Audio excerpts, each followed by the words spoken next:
Assalamualaikum warahmatullahi wabarakatuh. Hai, apa kabar semua peserta didik? Semoga dalam keadaan sehat. Kita akan mempelajari tentang soal-soal pendidikan Pancasila untuk kelas 12, di mana soal-soal tersebut juga ada sedikit materi-materi yang akan kita bahas, dan di sana juga akan dijelaskan tentang soal serta jawabannya. Jadi kalian jangan lupa ya, saksikan videonya sampai selesai, di mana materinya ini terkait tentang penyelesaian konflik dan gotong royong dalam nilai-nilai Pancasila. Untuk itu, langsung saja pertanyaan pertama, yaitu cara paling tepat menyelesaikan konflik dalam masyarakat adalah A. Menghindari masalah, B. Memaksakan kehendak, C. Dialog dan musyawarah, D. Membalas perlakuan. Nah, jawabannya bisa kalian lihat, yaitu C. Dialog dan musyawarah. Kenapa? Karena konflik adalah perbedaan pendapat atau kepentingan yang dapat terjadi antar individu maupun antar kelompok. Konflik merupakan hal yang wajar, tetapi harus diselesaikan dengan cara yang baik agar tidak menimbulkan perpecahan. Dalam kehidupan bermasyarakat, Pancasila mengajarkan bahwa penyelesaian konflik dilakukan melalui dialog dan musyawarah untuk mufakat. Musyawarah adalah proses berdiskusi secara terbuka untuk mencari solusi terbaik yang dapat diterima semua pihak. Jadi sila keempat Pancasila juga melambangkan kerakyatan yang dipimpin oleh hikmat kebijaksanaan dalam permusyawaratan dan perwakilan. Jadi adanya dialog dan musyawarah itu adalah jawaban yang tepat. Kenapa tidak A? Menghindari masalah, itu konfliknya tidak selesai, hanya ditunda ya. Nah, kemudian kenapa tidak memaksakan kehendak? Karena menimbulkan ketidakadilan dan konflik baru. Yang D, kenapa tidak membalas perlakuan? Karena memperbesar konflik dan merusak persatuan. Nah, untuk pertanyaan kedua, yaitu sikap yang sesuai nilai Pancasila saat menghadapi konflik adalah, nah silahkan kalian baca. Yang A, mengutamakan kelompok sendiri, B, menghargai perbedaan pendapat, C, menyebarkan isu, atau D, menggunakan kekerasan. Nah, apa ya jawabannya ya? Menurut kalian apa sih jawabannya tentang sikap yang sesuai nilai Pancasila saat menghadapi konflik? Nah, tara! Jawabannya yaitu B, menghargai perbedaan pendapat. Karena Indonesia memiliki masyarakat yang beragam suku, agama, budaya, dan pendapat. Oleh karena itu, setiap warga negara harus menghormati perbedaan agar tercipta kehidupan yang rukun. Menghargai perbedaan pendapat berarti mendengarkan pendapat orang lain, tidak memaksakan kehendak, bersikap toleran, mengutamakan persatuan.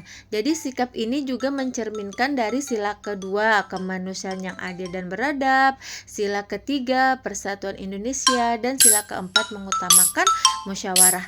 Mengapa ya jawaban yang lain salah? Karena A, mengutamakan kelompok sendiri berarti bertentangan dengan persatuan. Kalau C, menyebarkan isu berarti menimbulkan fitnah dan konflik dong. Nah, yang D, kenapa tidak? Jawabannya itu karena menggunakan kekerasan artinya bertentangan dengan nilai kemanusiaan. Selanjutnya, masuk ke materi gotong royong. Nah, gotong royong adalah kegiatan A, bekerja sendiri, B, bermain bersama, C, bekerja bersama untuk tujuan tertentu, atau D, belajar sendiri. Ayo.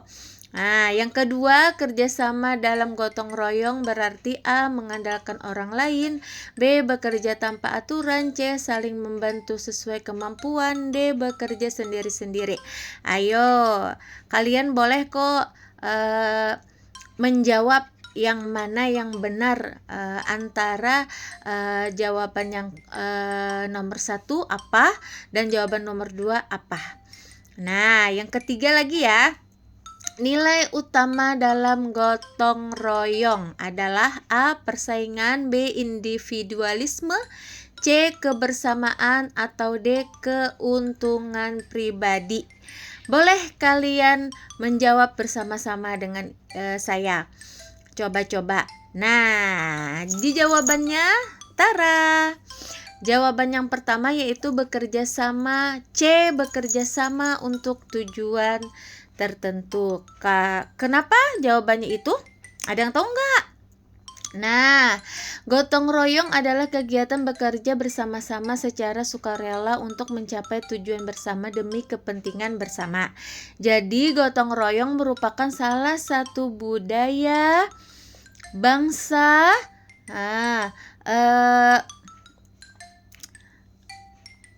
Indonesia yang mencerminkan semangat kebersamaan, persatuan, dan saling tolong menolong. Nah, itu jawabannya.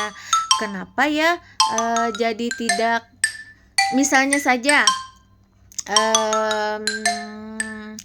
membersihkan lingkungan sekolah, kemudian kerja bakti, membersihkan sekolah, membangun fasilitas umum, dan lain sebagainya.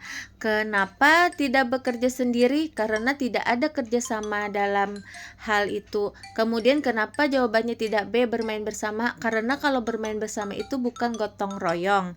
Kemudian yang D, kenapa belajar sendiri? Karena tidak melibatkan kerjasama. Yang kedua, jawabannya yaitu C, saling membantu sesuai kemampuan. Jadi setiap anggota masyarakat memiliki kemampuan yang berbeda. Dalam gotong royong, semua orang berpartisipasi sesuai kemampuan yang dimiliki tanpa membeda-bedakan. Manfaat kerjasama yaitu pekerjaan lebih cepat selesai, mempererat persaudaraan, menumbuhkan rasa peduli, meningkatkan persatuan, ya kan? Nah, kenapa jadi tidak menjawab A, mengandalkan orang lain? Karena itu tidak bertanggung jawab. Kemudian kenapa jawabannya tidak B, bekerja tanpa aturan? Nah, itu artinya menimbulkan kekacauan. Yang D, kenapa bekerja sendiri-sendiri? Karena tidak menunjukkan kerjasama. Itu adalah jawabannya dan penjelasannya. Yang ketiga, nilai utama dalam gotong royong adalah, pasti kalian dapat menjawabnya, yaitu C, kebersamaan. Benar. Kenapa ya? Karena kebersamaan merupakan nilai utama dalam gotong royong. Karena setiap orang saling bekerja sama demi kepentingan bersama. Nilai-nilai yang terkandung di dalam gotong royong yaitu kebersamaan, tolong-menolong, tanggung jawab, persatuan, solidaritas, kepedulian sosial. Nah, nilai ini juga sesuai dengan sila ketiga, Persatuan Indonesia, kemudian juga sila kelima, keadilan sosial bagi seluruh rakyat Indonesia. Nah, kenapa tidak memilih persaingan? Karena itu bertentangan dengan semangat kerja sama. Kenapa ya tidak memilih individualisme? Karena itu mengutamakan kepentingan pribadi. Nah, kenapa tidak memilih D, keuntungan pribadi? Karena tidak sesuai dengan tujuan gotong royong. Nah, jadi kesimpulannya, Pancasila mengajarkan bahwa setiap konflik harus diselesaikan melalui dialog dan musyawarah dengan tetap menghargai perbedaan pendapat. Selain itu, budaya gotong royong merupakan wujud nyata pengalaman nilai Pancasila karena menumbuhkan semangat kebersamaan, persatuan, tanggung jawab, dan saling membantu dalam kehidupan masyarakat. Dengan menerapkan nilai-nilai tersebut, kehidupan masyarakat akan menjadi lebih rukun, damai, dan harmonis. Nah, itu selintas tentang pendidikan Pancasila beserta soal dan jawabannya beserta penjelasannya. Itu yang dapat saya sampaikan. Mudah-mudahan kalian mengerti dan mudah-mudahan ilmunya berkah ya. Jangan lupa ditonton sampai selesai. Salah hilap mohon maaf. Sampai berjumpa di kesempatan yang lainnya. Assalamualaikum warahmatullahi wabarakatuh. Dadah.